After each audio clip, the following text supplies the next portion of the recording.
Hi, mining community. Welcome back to another episode of the Dig Deep, the Mining Podcast.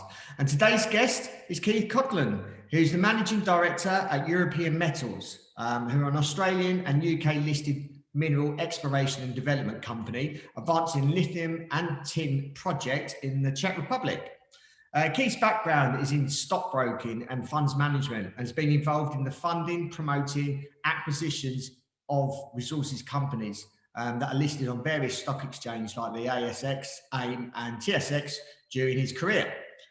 So that's enough for me. I want to hear more about what Keith's background and more about European Metals. So let's welcome Keith to the podcast. How you doing, Keith? I'm very well, thanks, Rob. How are you? I'm good, thank you. I'm in my new offices this week, so a little bit of a different background for those that are watching on the YouTube channel. I'm going to be moving around the office, so there's a bit of a different background instead of a plain blue wall. So, Keith, appreciate obviously taking the time to do this podcast. Wondered if you can give our audience a little bit of background about yourself, about your career to sort of present day.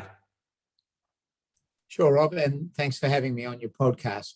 So as you mentioned, my background's in stockbroking, or basically financing mining projects. You know, I live down here in Western Australia.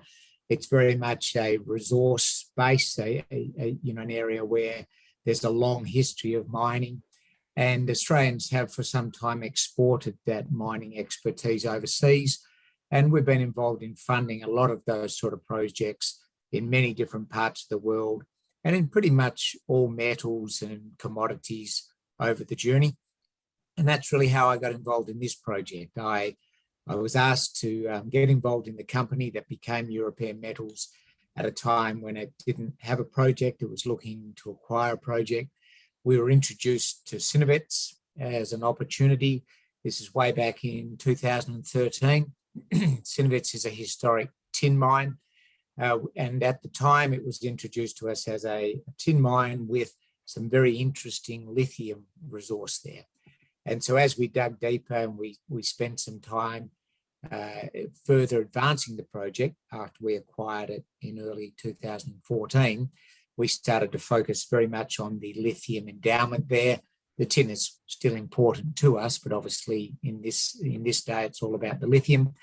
And happily, as we started developing the project, the global need for lithium has increased quite dramatically. And obviously, you know, we are of the belief, as it would appear most of the market is now, that demand is only going to continue into the future. Yeah. Okay. Just wondered if you could give us an overview of European Metals, and also, I suppose, give us an overview of or the reasons why you joined the company. I mean, what attracted you to European Metals? Well, the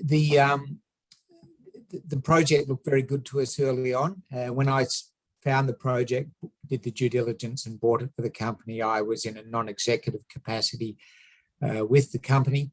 But as we dug deep, as we looked harder at this project, it became apparent to me that it was a very, very good opportunity. It was a very exciting opportunity in a what was relatively new market, new metal, but I could see even then the early indications that this was going to become a very, very interesting new market, and it captured my imagination, and I became fully involved. Okay. European Metals is developing the Cinovec lithium project. I think that's it, in the Czech Republic. I wonder if you can give us a brief overview of the actual project. Sure. Well, as I mentioned, it is a historic tin mine, and tin has been mined in this part of the world off and on for centuries. 600 odd years of tin mining. So there's a long history of mining in the area. Lithium has obviously only more recently become interesting and very important to the world. But what we have there is a very, very large lithium resource. It's the largest hard rock lithium resource in Europe. It's by far the largest hard rock lithium resource in the EU, and that's an important distinction because the EU is very supportive of fostering a new industry, a battery industry, an electric vehicle future and that obviously requires a lot of lithium. There's over 7 million tonnes of what we call lithium carbonate equivalent. So that makes it about the fourth largest hard rock lithium resource in the world. That's just to give you some idea of the size. We've done a number of studies on the project over the last few years, and the financial parameters of the project at a PFS, preliminary feasibility study level, are very strong. It has a net present value of about $1.1 billion after tax, and an internal rate of return of nearly 29%, also after tax. So very strong financial parameters. And what's happened more recently, really in the last 12 months, is we've seen a significant push within Europe to develop a whole new industry, if you like, led by the surge in demand for electric vehicles. Europe has embarked on very optimistic plans to build an entirely new industry, that is a battery industry. And things are going full steam ahead within the EU to do that. There are most of the world's largest battery makers now have factories within the EU, within Europe, and there are many more planned into the future. And those factories need a lot of lithium.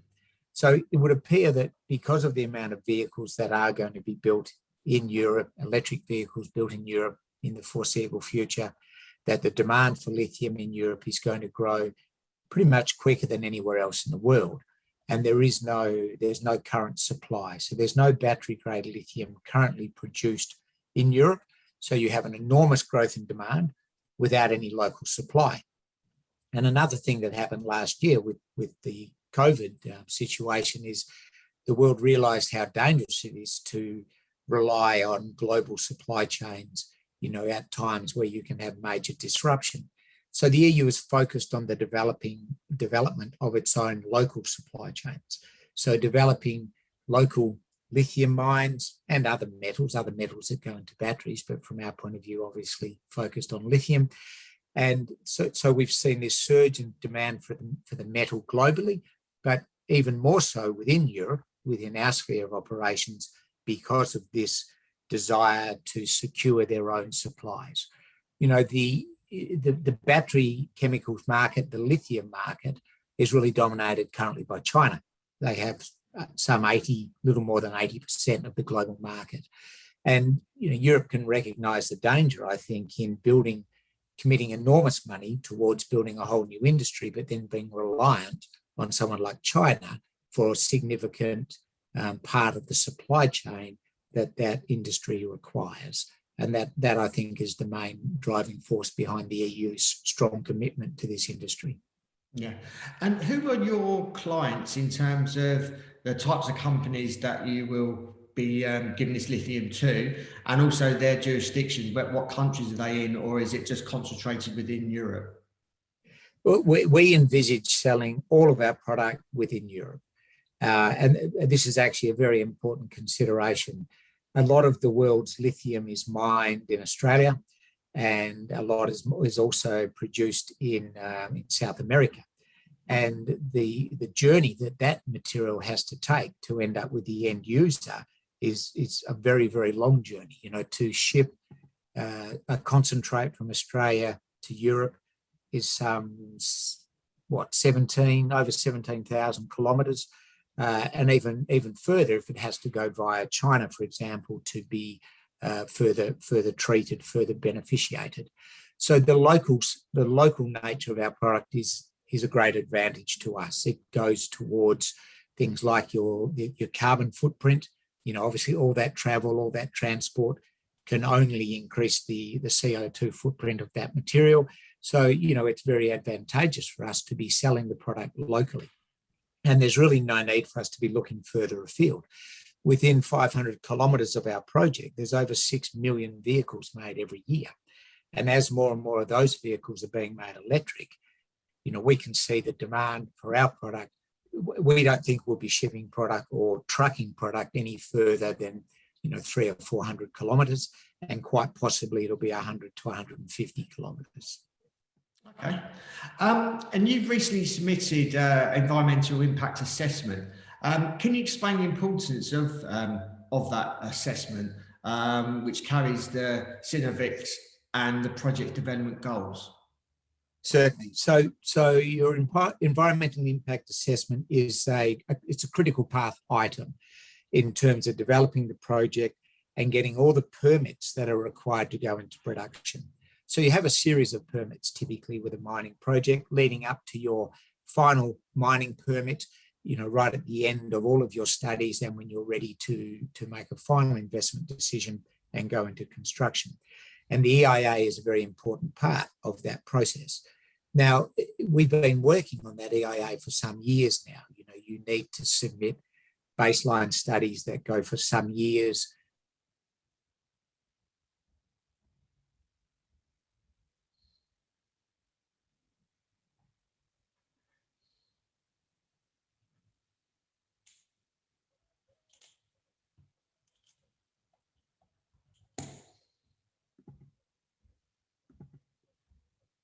Studies have indicated there's no negative impact foreseen by the project on the local area. So that's quite a positive for us.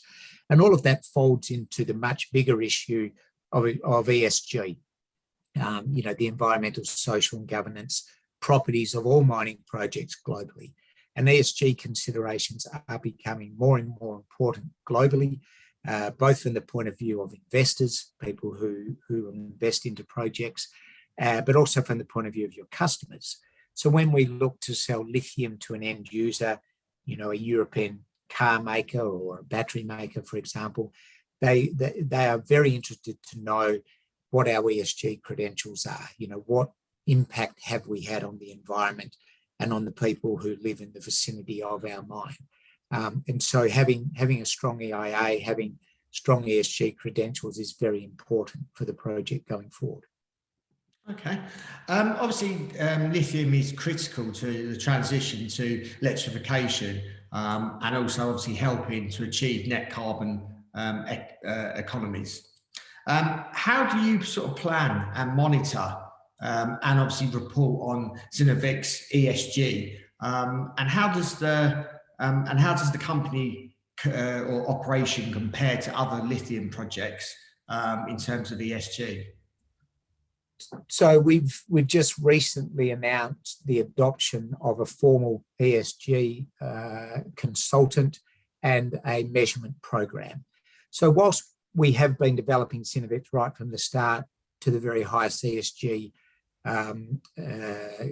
qualifications, only recently has it become available to us the ability to independently measure our ESG impact on a level playing field with other projects.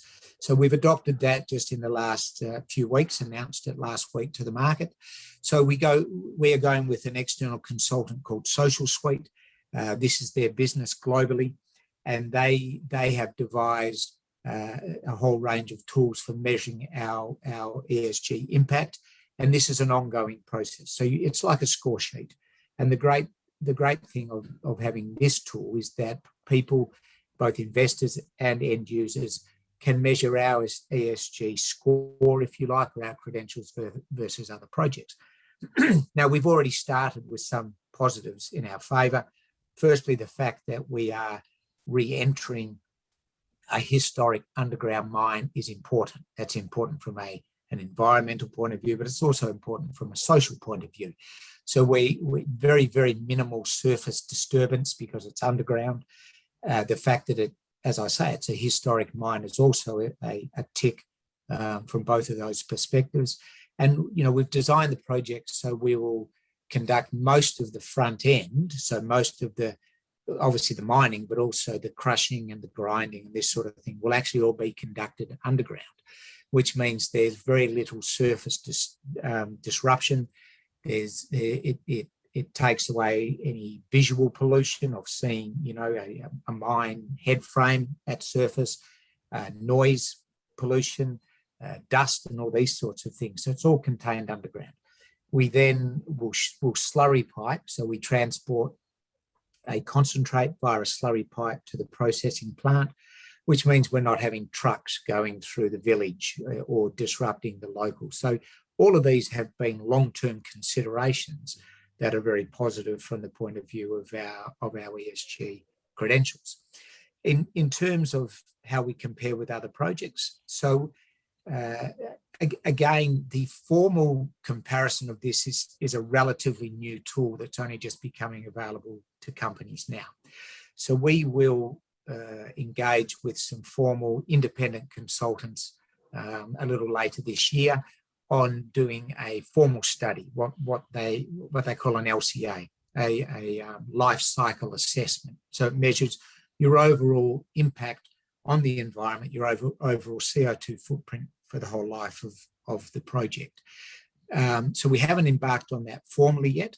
However, we do have a number of anecdotal reasons to believe that we will compare very favourably with other hard rock lithium projects. I mentioned earlier the transport issue. This will be a very strong consideration in our favour because, as I say, we are mining and processing in the same area, very close to each other, and we believe we'll be trucking our end product, 100 kilometres, 200 kilometres from where it's manufactured, compared with, as I said earlier, a journey of perhaps 27,000 kilometres to get a lithium concentrate from here in Australia to Europe. So just from the CO2 impact of the transport, we believe will have a significant benefit. Apart from that, the process flow sheet for our ore has a number of significant advantages over the spodumene flow sheet, which is the ore from which most hard rock lithium or all hard rock lithium is currently produced. It's, for example, spodumene is a much harder ore. It requires a lot more energy to crush it and grind it. So more energy obviously means a higher CO2 impact. It requires a much higher temperature roast. In fact, it's a 2-stage roast. So that requires more energy, again, more CO2 impact. And our recoveries are higher. So it means we have to mine less ore to get the same amount of end product, if you like. So though we haven't done those formal studies, and we're very much looking forward to doing them, we have a number of reasons to believe that when we do those formal studies, it will confirm what we already believe, and that is that Cinovec will be a comparatively low CO2 impact project. Continuing with the ESG theme, how has the locals reacted to the project, and also how are relationships with government and local councils? So it's right for you to talk about it in that order. The local population is very important in getting your permits and your social license to operate.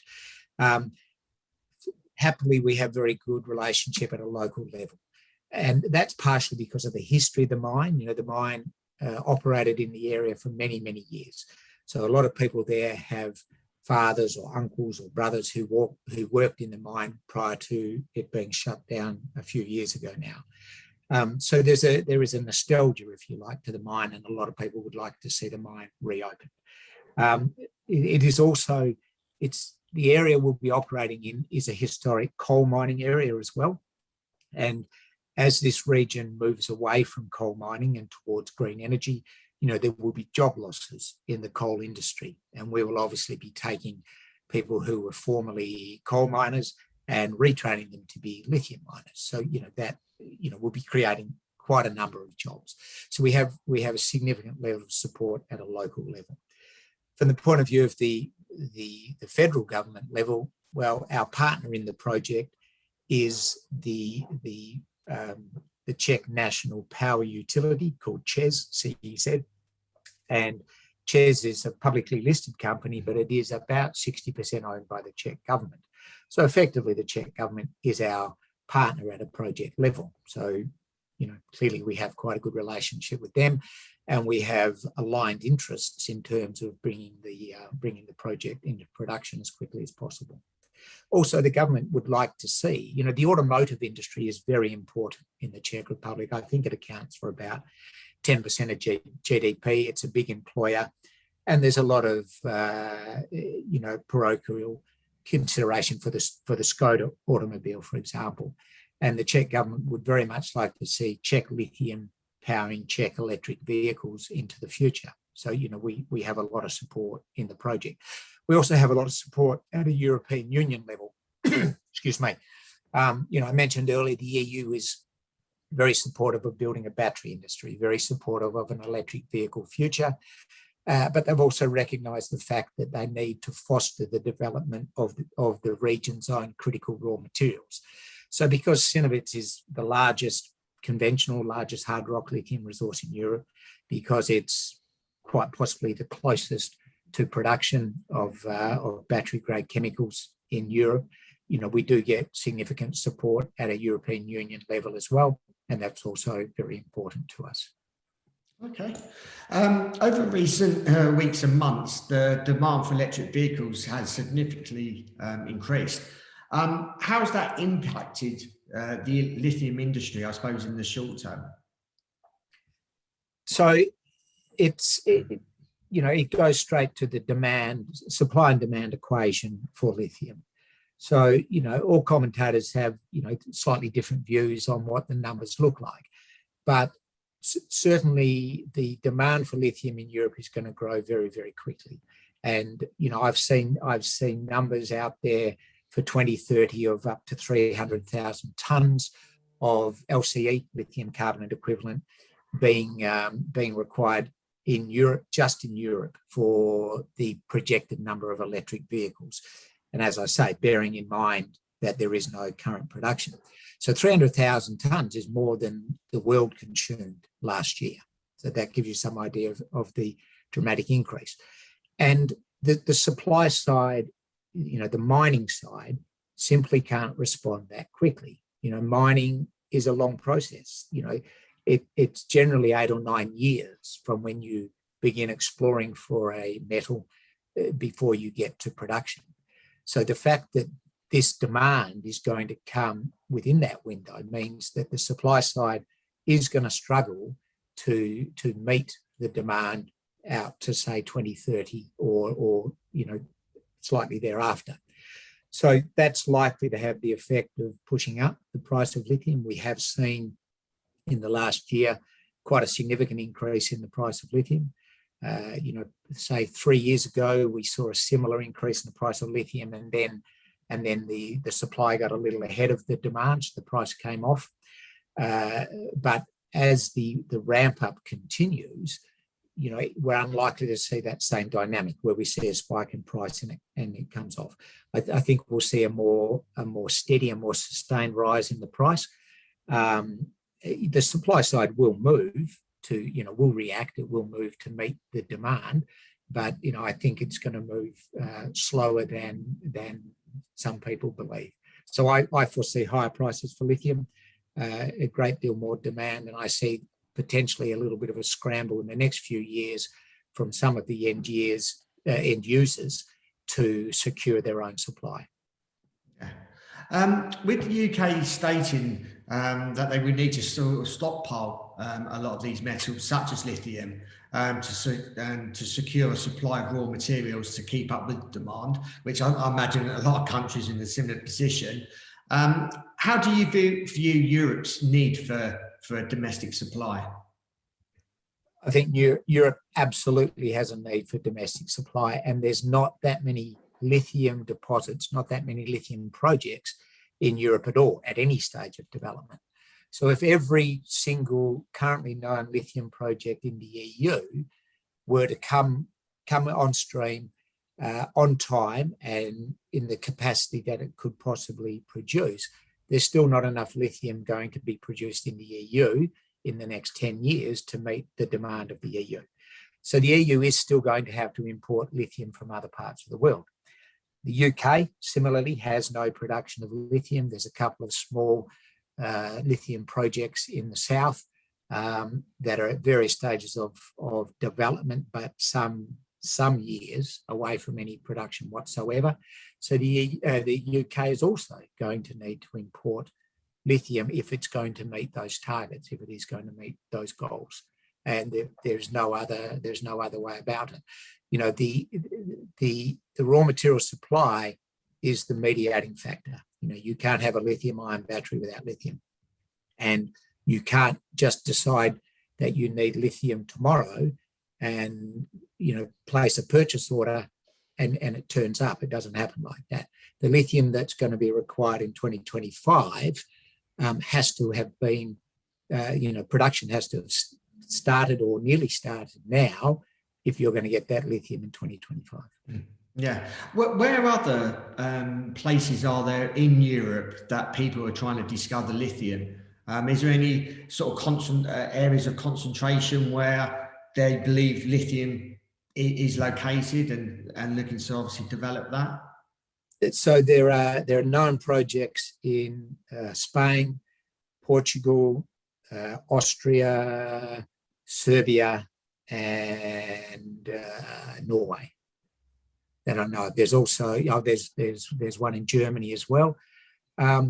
Lithium is not a rare metal, but it needs to occur in the right sort of concentration for it to be economically viable. And that's where the trick is, finding enough of it in the right sort of concentration that it is economically viable. Yeah. And as a conclusion, what's the outlook over the, I suppose, short to medium term for European metals? So we are progressing at great speed our definitive feasibility study, which will culminate in a final investment decision early next year, early in 2022.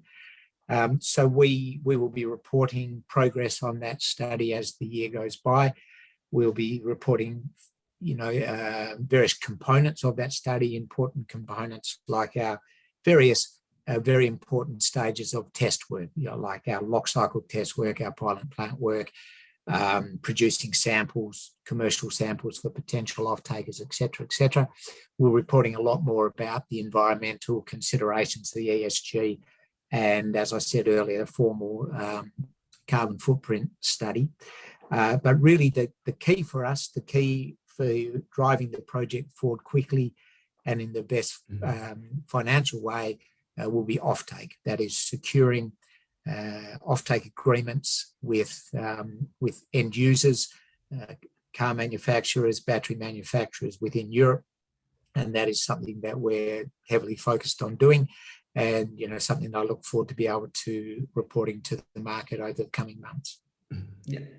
Keith, really appreciate your time and give us an overview of the lithium market here in Europe. And obviously tell us more about obviously your European metals project in the Czech Republic. So if our audience wants to reach out to you, contact you, then I have some questions, how can they go about doing that? By all means, so our website is just europeanmet.com, and my email address is keith@europeanmet.com. Very easy. Or we could, when you upload the podcast, you can by all means put my contact details there as well. Yeah, certainly will do. And are you on any social media platforms, or is your company on there as well? Yeah, we're on Twitter as Czech Lithium. Sorry, Twitter as Czech Lithium. We're on LinkedIn, and very happy to receive contact from any interested parties and existing shareholders. And I endeavour to get back to all queries and questions as quickly as I possibly can. Yeah, certainly. And we'll add those details to the bottom of the podcast as well, so people can have easy access if they want to reach out and have any questions for you. So again, Keith, appreciate your time. Certainly be watching your project, obviously as things develop. Obviously, being based in the UK. So wish you all well in the future. Thanks very much, Rob. Thank you for your time. I've really enjoyed chatting with you. Yeah, no worries. And those that are listening, appreciate your time. Hopefully you got a lot from this episode. Really appreciate if you can pass or share this podcast and also YouTube channel. Appreciate if you can pass it to your friends, family, other people in the industry, especially, and it doesn't need to be people just in the mining industry. It can be people in the car manufacturing industry that may get a better understanding of obviously lithium that is obviously needed for electric vehicles. And I suppose talking about vehicles, everyone's going to be changing over to electrification and electric cars. So appreciate you can, again, pass this out to people just to give them some education around the lithium market, and which is needed for obviously cars to go electric. It's just some important information, and make everyone aware. So really appreciate your time again, Keith. And until next time, happy mining.